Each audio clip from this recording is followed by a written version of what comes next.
There is a season each year in Hawaii when the clouds grow heavy with rain and the Makahiki stars rise in the east and the sun sets in the west. The rainbows float across the skies and the people take a time of rest, playing games and enjoying the bounty of their harvest. This is the time of Makahiki, the time of Lono. Lono is the Hawaiian god of farming and fertility. The people of Hawaii would ask Lono to bring prosperity to their land, and he would do his best to do so. One day, as Lono was floating by on his magical canoe,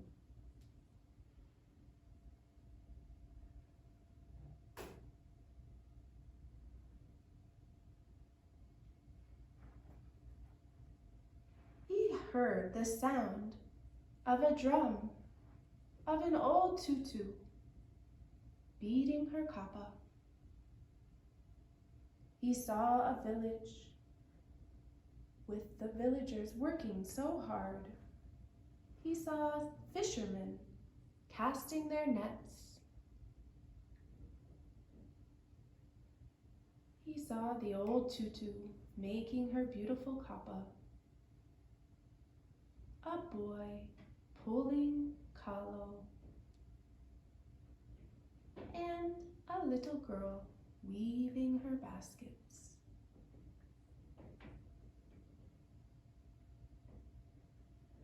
He began to notice something very strange. Everyone in the village was working very hard, too hard, and they were all working alone. He decided they needed to remember Lau Lima working together. They had forgotten how to be happy, and they needed his kokua to remember. He was disguised in his white cloak as a poor fisherman. He paddled his magical canoe across the sky, through the clouds, and down a beautiful rainbow to the bay at the foot of the valley.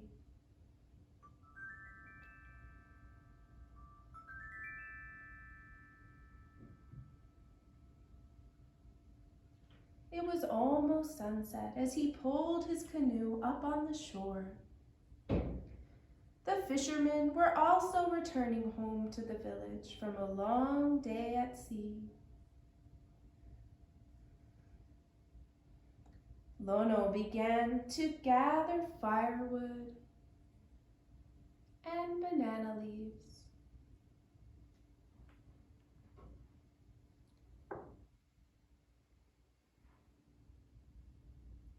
Soon, a girl with shining black hair and a sunny smile came over and asked Lono what he was working on. "I am going to make laulau in this imu," he said, as he shoveled out a hole and neatly prepared the firewood. "Well, you're going to need some tea leaves for that," she replied, and quickly disappeared.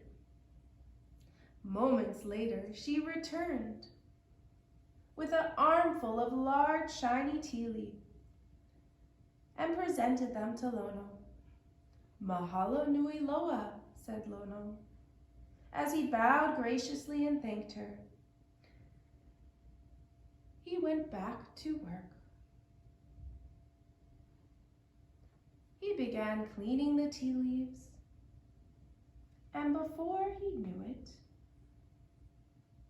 a boy with a kalohe grin and shining black eyes peeked through the shrubbery.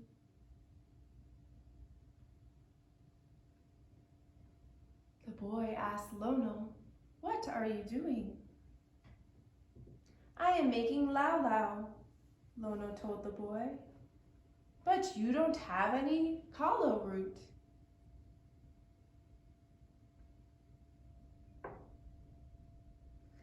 I'll make it with these pohaku, said Lono, as he gathered up several smooth rocks from the beach. The boy watched intently for a few moments, and then he said, I don't mean to intrude, but just in case you change your mind, I have a nice large kala root right here, and you are welcome to have it. He pulled out a large kala root from his basket and proudly offered it to Lono. Lono accepted the kala root gratefully and went back to work.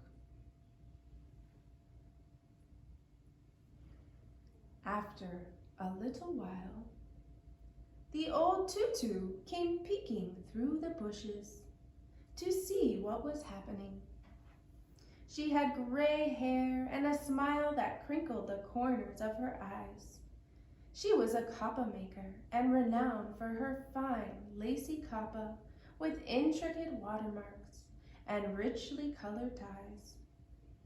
She watched Lono quietly until her curiosity overwhelmed her. She shyly approached and asked Lono, "What are you doing?" Lono replied, "I am making a fine supper with this kalo and these pohaku." "Well, you should add some coconut meat to add a sweet taste."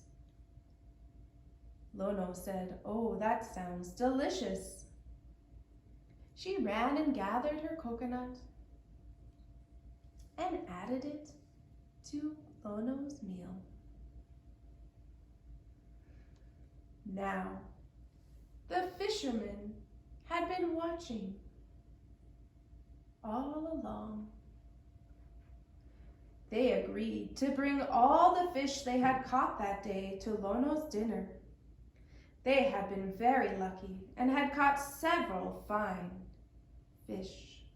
Mahi-mahi, ahi, ulua, all were added to the mix. "Mahalo nui loa," said Lono.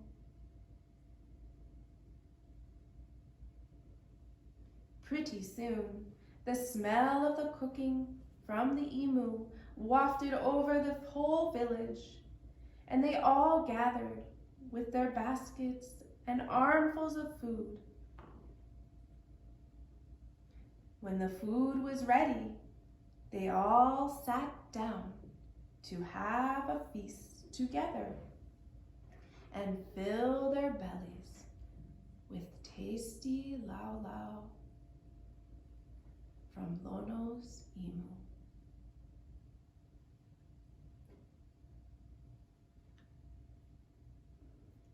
They had not had a luau like this for a very long time, and soon they had all eaten their share.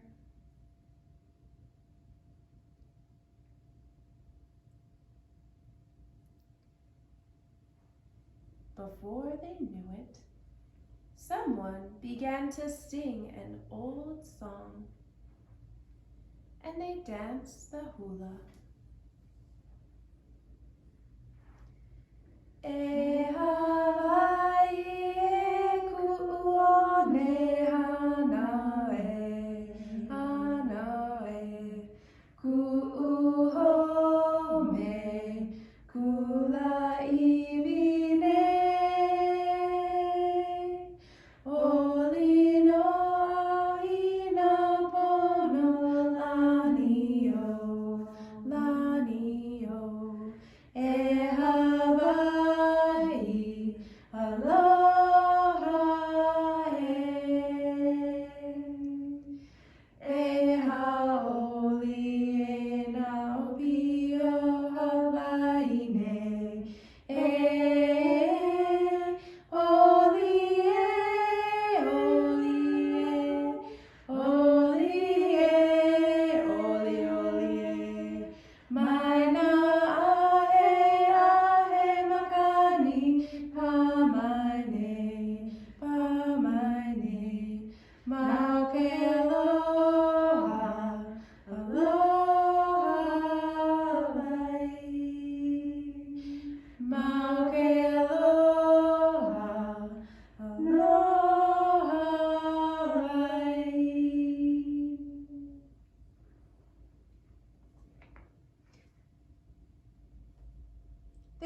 all so happy and filled with aloha, they began hugging each other and weeping as they remembered how they used to share everything and how happy they had been.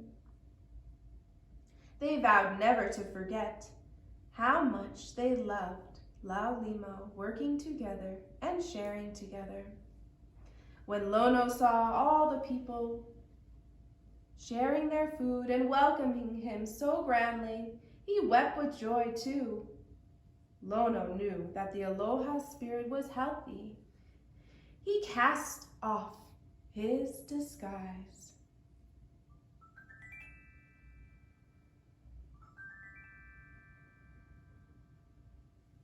All of the people bowed low and threw themselves to the sand.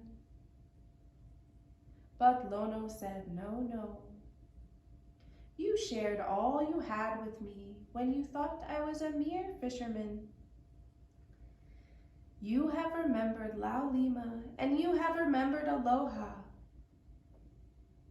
Now you will be happy again."